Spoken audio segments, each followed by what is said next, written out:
एक सवाल पूछता हूं, अगर कोई सेक्टर 5 साल में जीरो रिटर्न दे तो क्या आप उसमें इन्वेस्ट करेंगे? ज्यादातर लोग कहेंगे कि बिल्कुल नहीं, लेकिन कुछ इन्वेस्टर जो ये सुन के एक्साइटेड हो जाते हैं और हिस्टोरिकली यही लोग सबसे अच्छा रिटर्न लेके निकलते भी हैं। आज उन्हीं इन्वेस्टर्स की बात करेंगे और उन 3 सेक्टर्स के बारे में जो अभी उनके रडार पे है। देखिए, ये वीडियो हर किसी के लिए नहीं है।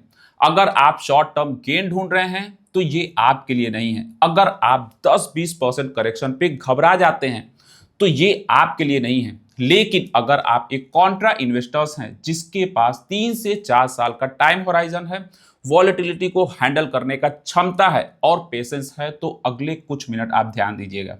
क्योंकि राइट नाउ मार्केट में 3 सेक्टर्स ऐसे हैं जो या तो अट्रैक्टिव वैल्यूएशंस पे हैं या रिकवरी मोड पे या फिर दोनों पे। तीनों अलग हैं, तीनों का लॉजिक अलग है और तीनों मिलके एक स्ट्रॉन्ग पोर्टफोलियो बना सकते हैं। तो चलिए हम वीडियो को शुरू करते हैं। पहला सेक्टर है इंफॉर्मेशन टेक्नोलॉजी और मुझे पता है आप में से कई लोगों का रिएक्शन अभी क्या होगा। आईटी? सीरियसली? वो सेक्टर जो 5 साल में कुछ नहीं कर रहा है। हाँ, वही सेक्टर। सुनिए क्यों। निफ्टी आईटी अभी अपने ऑल टाइम हाई से करीब 40% नीचे है। 1 साल हो गया, 2 साल हो गया, 3 साल, 5 साल, हर टाइम फ्रेम में रिटर्न अगर आप देखते हैं तो या तो फ्लैट है या फिर निगेटिव।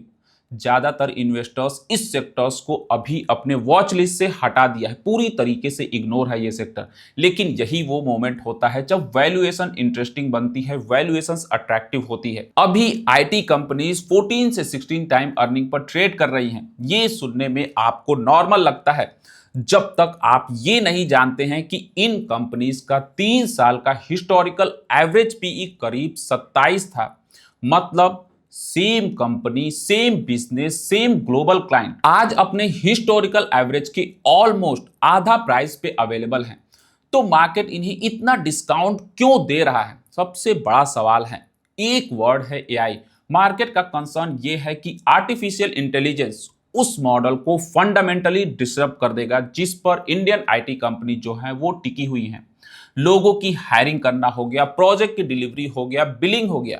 अगर एआई ये काम कर लेगा तो डिमांड कम होगी, रेवेन्यू पे प्रेशर आएगा, मार्जिन पे असर पड़ेगा। ये एक लेजिटिमेट कंसर्न है, इससे इग्नोर नहीं करना चाहिए। लेकिन यहां इन्वेस्ट करने का मतलब है कि आप ये व्यू ले रहे हैं कि मार्केट इस रिस्क को जरूरत से ज्यादा प्राइस कर चुका है इन आईटी कंपनी में, कि आईटी कंपनी एडॉप्ट करेंगी जैसे उन्होंने हर बड़ी टेक्नोलॉजी शिफ्ट में किया है। ये बात सही हो या फिर गलत वो तो टाइम ही बताएगा। लेकिन एंट्री पॉइंट के नजरिए से अगर आप देखते हैं तो वैल्यूएशंस पे जो मार्जिन ऑफ सेफ्टी है वो काफी अच्छा है, वो पहले नहीं था। आईटी में इन्वेस्ट करना है तो हाई कन्विक्शन आपको चाहिए, हाई पेशेंस चाहिए।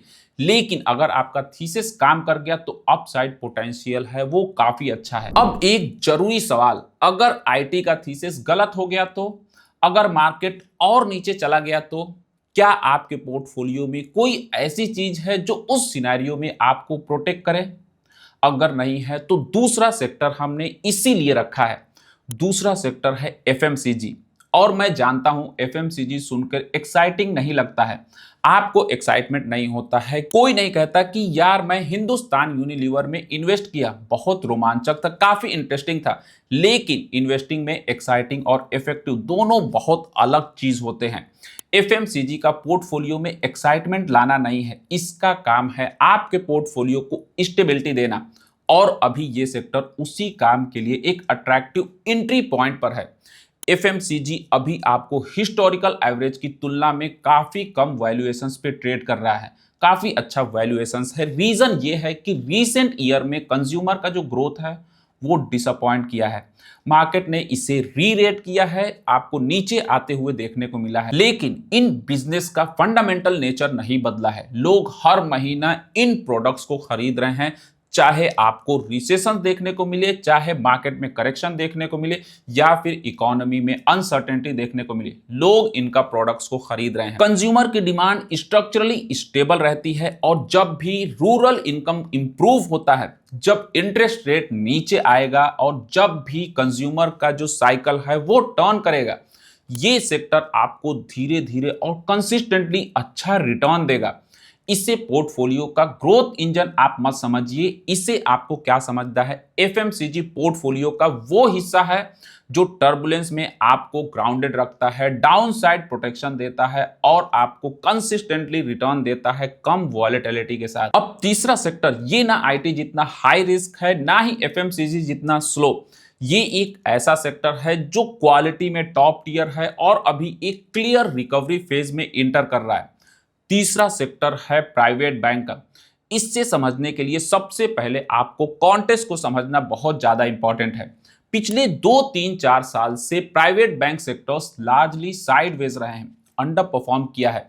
जितने भी बड़े बैंक्स हैं जिससे आप कंसिस्टेंट कंपाउंडर की उम्मीद रखते हो, उनमें जो वैल्यूएशंस है वो काफी ज्यादा करेक्ट हुए हैं। रीजन है क्रेडिट ग्रोथ का। क्रेडिट ग्रोथ स्लो हो गया, रिटर्न आपको देखने को नहीं मिला और इन्वेस्टर्स ने पेशेंस खो के कैपिटल दूसरी जगह शिफ्ट कर लिया। लेकिन यहाँ एक इंपॉर्टेंट डिस्टिंक्शन है जो आईटी कंपनी से अलग बनाता है इस सेक्टर्स को। आईटी कंपनी के साथ एक स्ट्रक्चर क्वेश्चन है, क्या एआई बिजनेस मॉडल को डिसरप्ट करेगा? क्या एआई के वजह से आईटी डिसरप्ट होगा? प्राइवेट बैंक के साथ ये सवाल बिल्कुल नहीं है। कोई ये नहीं कह रहा है कि प्राइवेट बैंक का जो मॉडल है वो खत्म हो गया है, वो टूट गया है। कोई ये नहीं कह रहा है कि इनका फ्यूचर अनसर्टेन है। ये फंडामेंटली स्ट्रॉन्ग बिजनेस है, बैंक्स काफी स्ट्रॉन्ग बिजनेस हैं, ये मार्केट भी जानता है। इशू सिर्फ ये था, सेक्टर्स ने एक एक्सटेंडेड पीरियड तक अंडर परफॉर्म किया है, इन्वेस्टर्स का अटेंशन हट गया है। लेकिन अब जो नंबर्स हैं वो बदल रहे हैं, कंपनीज अच्छी कर रही हैं, क्रेडिट का जो ग्रोथ है वो रिकवर हो रहा है। अब हम अगर वैल्यूएशंस की बात करें तो वैल्यूएशन हिस्टोरिकल लेवल की तुलना में रीजनेबल है और सेक्टर्स ने अपने स्ट्रेंथ की अर्ली सिग्नल देना शुरू कर दिया है। ये डिस्ट्रेस बीट नहीं है, ये किसी स्ट्रगलिंग सेक्टर्स में फेथ नहीं है, ये एक हाई क्वालिटी सेक्टर है जो एक लॉन्ग साइडवेज फेज के बाद अपना नेचुरल रिकवरी ट्रेजेक्टरी पर वापस आ रहा है। तीनों में से प्राइवेट बैंक जो है वो सबसे हाई क्वालिटी बिजनेस है और रिलेटिवली सबसे कम रिस्क वाला ऑप्शन है। काफी अच्छा बिजनेस है और रिस्क कम है। प्राइवेट बैंक का मतलब है क्वालिटी रिकवरी उन इन्वेस्टर्स के लिए जो स्टडी और रिलायबल कंपाउंडिंग चाहते हैं। तो तीनों को एक साथ देखते हैं सिंपल और क्लियर तरीके से। आईटी कॉन्ट्रेरियन बेट है, वैल्यूएशंस अट्रैक्टिव है, रिस्क रियल है, लेकिन अगर थीसिस काम कर गई तो अपसाइड बहुत बड़ा होगा। एफएमसीजी डिफेंसिव लेयर की तरह काम करता है आपके पोर्टफोलियो में, एक्स्ट्रा ऑर्डिनरी नहीं, लेकिन जब भी मार्केट वॉलेटाइल हो ये पोर्टफोलियो को स्टेबिलिटी प्रोवाइड करता है। उसके बाद private bank quality play, extended sideways phase के बाद रिकवरी में ये आपको देखने को मिल रहा है हाई क्वालिटी, रीजनेबल वैल्यूएशंस, कम अनसर्टेनिटी। और इन तीनों को एक साथ अगर आप रखने का सबसे बड़ा एडवांटेज पता है क्या है? तीनों अलग अलग साइकिल पे काम करते हैं। आईटी एक ग्लोबल टेक्नोलॉजी साइकिल पर काम करता है, एफएमसीजी एक डोमेस्टिक कंज्यूमर साइकिल पर, बैंक एक क्रेडिट साइकिल पर। ये तीनों एक साथ नहीं गिरते हैं और ना ही एक साथ बढ़ते हैं, इसलिए तीनों मिलकर एक बैलेंस वेल स्ट्रक्चर पोर्टफोलियो को बनाते हैं जहां पे आपको रिस्क जो है वो मैनेज होता है और मीनिंगफुल अपसाइड भी बन रहा होता है। एक आखिरी बात, ये कोई बाय और सेल रिकमेंडेशन नहीं है। अपना रिसर्च करें, अपने रिस्क को एसेस करें और सिर्फ उतना ही इन्वेस्ट करें जितना आप कंफर्टेबली 3 से 4 साल के लिए कमिटेड रख सकें, आप मार्केट में इन्वेस्टेड रह सकें। लेकिन अगर आप एक कॉन्ट्रा इन्वेस्टर्स हैं जो अभी मीनिंगफुल अपॉर्चुनिटी ढूंढ रहे हैं इस करंट मार्केट सिचुएशन में, तो ये 3 सेक्टर्स एक सॉलिड स्टार्टिंग फ्रेमवर्क दे सकते हैं। कमेंट करें आईटी, एफएमसीजी या फिर प्राइवेट बैंक, आपको कौन सा सेक्टर अभी सबसे ज्यादा कंपेलिंग रह रहा है। और अगर इसी तरह की एनालिसिस आपको रेगुलर चाहिए तो आप चैनल को सब्सक्राइब करना बिल्कुल मत भूलना। मिलते हैं नेक्स्ट वीडियो में, टिल देन टेक